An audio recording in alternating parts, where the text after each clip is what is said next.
Progress Report 9, April 3. Dr. Strauss showed me how to keep the TV turned low, so now I can sleep. I don't hear a thing, and I still don't understand what it says. A few times I play it over in the morning to find out what I learned when I was sleeping, and I don't think so. Miss Kinnean says maybe it's another language or something. But most times it sounds American. It talks so fast, faster than even Miss Gold, who was my teacher in 6th grade. And I remember she talked so fast I couldn't understand her. I told Dr. Strauss, what good is it to get smart in my sleep? I want to be smart when I'm awake. He says it's the same thing and I have two minds. There's the subconscious and the conscious. That's how you spell it. And one don't tell the other one what it's doing. They don't even talk to each other. That's why I dream. And boy, have I been having crazy dreams. Wow, ever since that night TV, the late show. I forgot to ask him if it was only me or if everybody had those two minds. I just looked up the word in the dictionary Dr. Strauss gave me. The word is subconscious, adjective, of the nature of mental operations, yet not present in consciousness, as subconscious conflict of desires. There's more, but I still don't know what it means. This isn't a very good dictionary for dumb people like me. Anyway, the headache is from the party.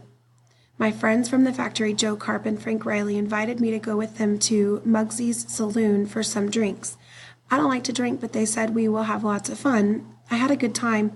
Joe Carp said I should show the girls how I mop out the toilet in the factory, and he got me a mop. I showed them, and everyone laughed when I told that. Mr. Donegan said I was the best janitor he ever had because I like my job and do it good and never come late or miss a day except for my operation. I said, Miss Kinnean always said, Charlie, be proud of your job because you do it good. Everybody laughed and we had a good time, and they gave me lots of drinks. And Joe said Charlie is a card when he's potted. I don't know what that means, but everybody likes me and we have fun. I can't wait to be smart like my best friends Joe Carp and Frank Riley. I don't remember how the party was over, but I think I went out to buy a newspaper and coffee for Joe and Frank. And when I came back, there was no one there. I looked for them all over till late. Then I don't remember so good, but I think I got sleepy or sick. A nice cop brought me back home. That's what my landlady, Mrs. Flynn, says. But I got a headache and a big lump on my head and black and blue all over. I think maybe I fell, but Joe Carp says it was the cop they beat up drunks sometimes. I don't think so. Miss Kinnean says cops are to help people. Anyway, I got a bad headache and I'm sick and hurt all over. I don't think I'll drink anymore. April 6th. I beat Algernon. I didn't even know I beat him until Bert the tester told me. Then the second time I lost because I got so excited I fell off the chair before I finished. But after that I beat him 8 more times. I must be getting smart to beat a smart mouse like Algernon, but I don't feel smarter. I wanted to race Algernon some more, but Bert said that's enough for one day. They let me hold him for a minute. He's not so bad. He's soft like a ball of cotton. He blinks, and when he opens his eyes, they're black and pink on the edges. I said, can I feed him? Because I felt bad to beat him, and I wanted to be nice and make friends. Bert said no, Algernon is a very special mouse with an operation like mine, and he was the first of all the animals to stay smart so long. He told me Algernon is so smart that every day he has to solve a test to get his food.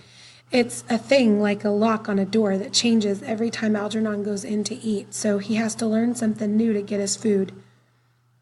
That made me sad because if he couldn't learn, he would be hungry. I don't think it's right to make you pass a test to eat. How would Dr. Niemer like it if to have to pass a test every time he wants to eat? I think I'll be friends with Algernon. April 9. Tonight after work, Miss Kinnean was at the laboratory. She looked like she was glad to see me but scared. I told her, don't worry, Miss Kinnean, I'm not smart yet, and she laughed. She said, I have confidence in you, Charlie. The way you struggled so hard to read and write better than all the others. At worst, you will have it for a little while and you're doing something for science. We are reading a very hard book. I never read such a hard book before. It's called Robinson Crusoe, about a man who gets marooned on a desert island. He's smart and figures out all kinds of things so he can have a house and food, and he's a good swimmer. Only I feel sorry because he's all alone and has no friends. But I think there must be something else on the island because there's a picture with his family, with his funny umbrella looking at footprints. I hope he gets a friend and not be lonely. April 10. Miss Kinnean teaches me to smell better. She looks She says, look at a word and close your eyes and say it over and over until you remember. I have lots of trouble with through, that you say through, and enough and tough, that you don't say anew and to. You got to say enough and tough. That's how I used to write it before I started to get smart. I'm confused, but Miss Kinnian says there's no reason in spelling. April 14. Finished Robinson Crusoe. I want to find out more about what happens to him, but Miss Kinnian says that's all there is. Why? April 15. Miss Kinnian says I'm learning fast. She read some of the progress reports and she looked at me kind of funny. She says I'm a fine person and I'll show them all. I asked her why. She said, never mind, but I shouldn't feel bad if I find out that everyone isn't nice like I think. She said, for a person who God gave so little to, you've done more than a lot of people with brains they never even used. I said, all my friends are smart people, but they're good. They like me and they never did anything that wasn't nice. Then she got something in her eye and she had to run out to the ladies' room. April 16th. Today I learned the comma. This is a comma, a period with a tail. Miss Kinnian says it's important because it makes writing better. She said somebody could lose a lot of money if a comma isn't in the right place. I don't have any money and I don't see how a comma keeps you from losing it, but she says everybody uses commas, so I'll use them too. April 17. I used the comma wrong. It's punctuation. Miss Kinnian told me to look up long words in the dictionary to learn to spell them. I said, what's the difference if you can read it anyway? She said, it's part of your education, so now on, I'll look up all the words I'm not sure how to spell. It takes a long time to write that way, but I think I'm remembering. I only have to look up once, and after that I get it right. Anyway, that's how come I got the word punctuation right. It's that way in the dictionary. Miss Kinnian says a period is punctuation too, and there are lots of other marks to learn. I told her I thought all the periods had to have tails, but she said no, you got to mix them up. She showed me how to mix them up, and now I can mix up all kinds of punctuation in my writing. There are lots of rules to learn, but I'm getting them in my head.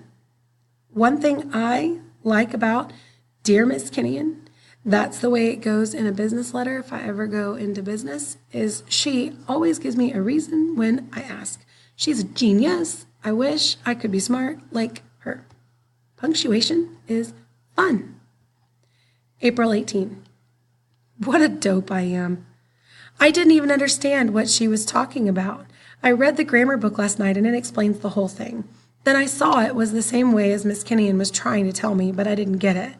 I got up in the middle of the night and the whole thing straightened out in my head. Miss Kinnian said that the TV working in my sleep helped out. She said I reached a plateau. That's like the flat top of a hill. After I figured out how punctuation worked, I read over all my old progress reports from the beginning.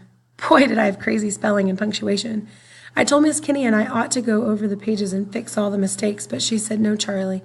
Dr. Niemer wants them just as they are. That's why he let you keep them after they were photostated. To see your own progress. You're coming along fast, Charlie. That made me feel good. After the lesson, I went down and played with Algernon. We don't race anymore.